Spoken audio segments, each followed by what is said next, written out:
बच्चों आज हम जान रहे हैं वर्ग की परिमाप के बारे में। ठीक है, तो हमको जैसे मालूम है कि जब हम किसी किसी परिमाप निकालते हैं तो हमें यहाँ से लेकर के ये पूरा रास्ता तय करना पड़ता है। ठीक है, तो हमें ये देखना है पहले इसकी लंबाई कितनी है। 1 सेंटीमीटर। ये कितना है? 2 सेंटीमीटर। 2 सेंटीमीटर है ना। तो अगर हम ये सूत्र में लिखेंगे तो 2 सेंटीमीटर लंबाई हो गई, प्लस ये लंबाई कितनी है नीचे वाली? 2 सेंटीमीटर। फिर हमने यहाँ 2 रख दिया। फिर चौड़ाई कितनी है? 2 सेंटीमीटर। 2 सेंटीमीटर। और दूसरी वाली की चौड़ाई कितनी है? 2 सेंटीमीटर। 2 सेंटीमीटर। कितना हो गया? जोड़ दीजिए इसको जरा। 8 हो गया, 8 सेंटीमीटर है ना। फिर आप इसी तरह से हम इस वाले मान में रख के देखेंगे सूत्र में कैसे आएगा। इसमें हमारी भुजा कितनी है? 2 सेंटीमीटर। और गुणा किससे करना है हमें? 4 से। तो अगर हम 4 को गुणा करें 2 सेंटीमीटर से तो हमारे पास क्या आ जाएगा? 8 सेंटीमीटर। तो आप देख रहे हो कि आपके दोनों सूत्र सही हैं। अगर आप इस तरह से लगाओगे या इस तरह से लगाओगे, दोनों चीजें एक ही चीज है। समझ में आ गया ना। तो ये हो गया वर्ग का। अब हम बात करते हैं वर्ग की क्षेत्रफल की। ठीक है, वर्ग का क्षेत्रफल होता है लंबाई गुणा चौड़ाई। तो हमारे पास ये जो वर्ग है इसको हम रख के देखेंगे इसका मान। इसकी लंबाई कितनी है? 2 सेंटीमीटर। और इसकी चौड़ाई कितनी है? 2 सेंटीमीटर। तो इसको अगर हम गुणा करेंगे तो क्या आ जाएगा?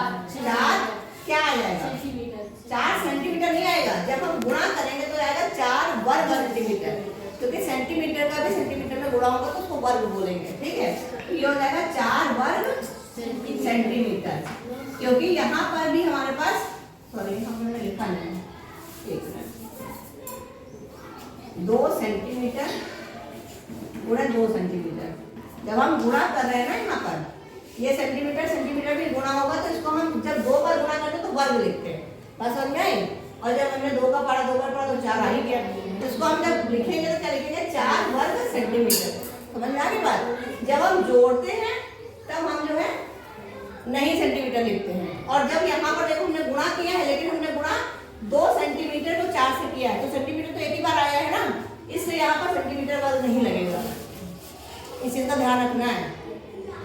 ठीक है, समझ में आ रहा है सबको कि नहीं।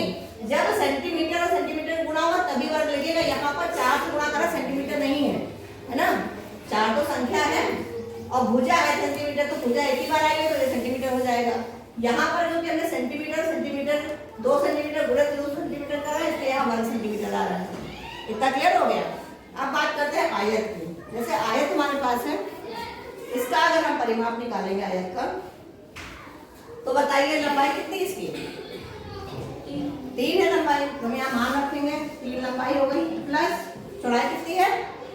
2 चौड़ाई है, प्लस फिर लंबाई कितनी है?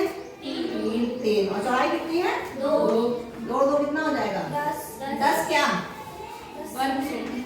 सेंटीमीटर। वर्ग जब सेंटीमीटर सेंटीमीटर गुणा होगा तभी बढ़ जाएगा। आप इसकी बताओ, इस वाले सूत्र में रखेंगे। इसमें लंबाई कितनी की है? 2 लंबाई। तो इसकी 2 लंबाई कितनी हो जाएंगी? 6 हो जाएंगी, प्लस 2 चौड़ाई कितनी हो जाएंगी? 4। ये कितना हो जाएगा? 10 सेंटीमीटर है ना। आप इसमें रखेंगे हम, इसमें क्या है? ये 2 है, लंबाई और चौड़ाई कितनी हो जाएगी? लंबाई है 3 और चौड़ाई है 2। तो लंबाई और चौड़ाई कितना हो जाएगा? 5। और 5 का 2 से गुणा कर तो कितना हो जाएगा? 10 क्या? सेंटीमीटर। अभी वर्ग नहीं आएगा क्योंकि हमने सेंटीमीटर को गुणा सेंटीमीटर से नहीं किया है, खाली 2 से गुणा किया है। बात ध्यान रखने की बात ये है ना। जब हम गुणा करेंगे सेंटीमीटर का तब वर्ग लिखेंगे।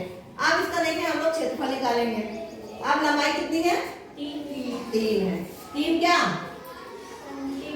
3 सेंटीमीटर। ठीक है, फिर गुणा करेंगे चौड़ाई 2 सेंटीमीटर। ये बराबर कितना हो जाएगा?